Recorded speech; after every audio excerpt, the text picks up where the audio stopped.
বিসমিল্লাহির রহমানির রহিম। আসসালামু আলাইকুম রহমতুল্লাহ। প্রিয় অডিয়েন্স, শিশুদের যে অতিরিক্ত স্থূলতা বা অতিরিক্ত ওজন তাদের স্বাস্থ্য ঝুঁকির সৃষ্টি করতে পারে, সেটা আমি আমার এর আগে একটি ভিডিওতে আমি উল্লেখ করেছি।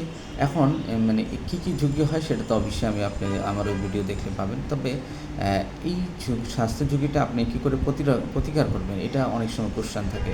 তবে সহজভাবে আমি কয়েকটা প্রতিকার উপায় আপনাদের বলে দিচ্ছি। এক নম্বর হলো প্রতিকার উপায় হলো স্থূলকায় শিশুদের স্বাস্থ্য ঝুঁকি যেন না হয়, সেজন্য আপনি কীভাবে সুষম খাবার দিবেন।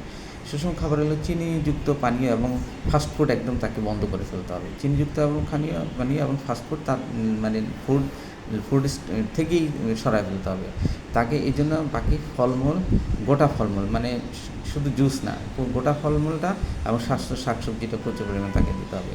আলাদা তাকে শারীরিক পরিশ্রম করাতে হবে। কারণ বাচ্চারা তো কোনো স্কুলে পড়াশোনা ছাড়া কোনো শারীরিক পরিশ্রম করে না। তাহলে কী করতে হবে, তাদেরকে খেলতে দিতে হবে। 1-1.5 ঘন্টা 2 ঘন্টা তারা দৌড়াদৌড়ি করবে, ফুটবল খেলবে, দড়ি লাফ খেলবে, তারপরে তারা সাঁতার কাটবে। এ ধরনের খেলাধুলা নিশ্চিত করতে হবে। এটা গার্ডিয়ানদের করতে হবে।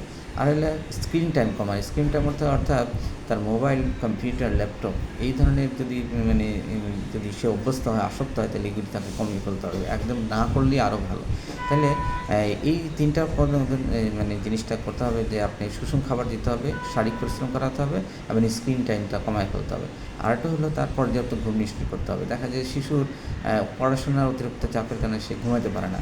বয়সভেদে বিভিন্ন রকম ঘুম আছে, তবে 8 থেকে 10-12 বছরের একটা শিশু 12 ঘন্টা ঘুমানো তার প্রয়োজন। এই সময় যদি আপনি সে যদি এর চেয়ে বেশি ঘুমায় বা আবার কম ঘুমায়, তাহলে কিন্তু তার ওবেসিটি বা স্থূলকায় যাবে না।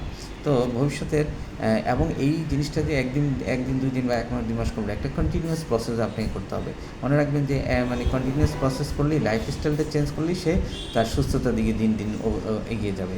তাহলে আপনি আমাদের দেশে দেখা যায় যে মায়েরা কোনো কিছু হলে একটি জুস কিনে দিচ্ছেন, একটি চিনি, টায়ার্ড হয়ে ডাবের পানি, চিনি শরবত, দেন ডাবের পানির মধ্যে আবার চিনিও মিশিয়ে দিচ্ছেন। তো ডাবের পানি খাওয়া নিষেধ না, তবে ডাবের পানি সরাসরি খেলে ভালো। চিনি মিশিয়ে দিচ্ছেন, এতে দেখা যায় যে তার এক্সট্রা ক্যালোরি, যে ক্যালোরি তার কোনো দরকার নেই, এক্সট্রা ক্যালোরি যা চিনি দেবে। আরেকটা জিনিস মায়েরা করে থাকেন, ফাস্টফুড খিদা লাগলে দোকান থেকে ফাস্টফুডটা কিনে দিচ্ছেন। এই জিনিসটা বদ অভ্যাসটার কারণে শিশু মারাত্মক ধরনের ক্ষতিগ্রস্ত হচ্ছে। তার লিভার, কিডনি এবং তার ভবিষ্যতে সে একজন যে হার্টের রোগী হবে, কিডনি রোগী, এটা বলাই ভালো। তাহলে কী করতে হবে, এগুলি আপনি ঘরে তৈরি করতে হবে। এই ধরনের স্বাস্থ্যকর নাস্তা ঘরে তৈরি করে, অনেক স্বাস্থ্যকর নাস্তা আছে, আপনি ঘরে তৈরি বাচ্চাকে খাওয়াতে পারেন। তারপরে আটা ময়দা, রিফাইন্ড আটা ময়দা একটু অ্যাভয়েড করাই ভালো। তো আর তো খেলাধুলার কথা বললাম। তো ডিয়ার অডিয়েন্স, আজকে এই পর্যন্তই। শিশুর সুস্থতা বিষয়ে সচেতন থাকবেন। ধন্যবাদ। আসসালামু আলাইকুম।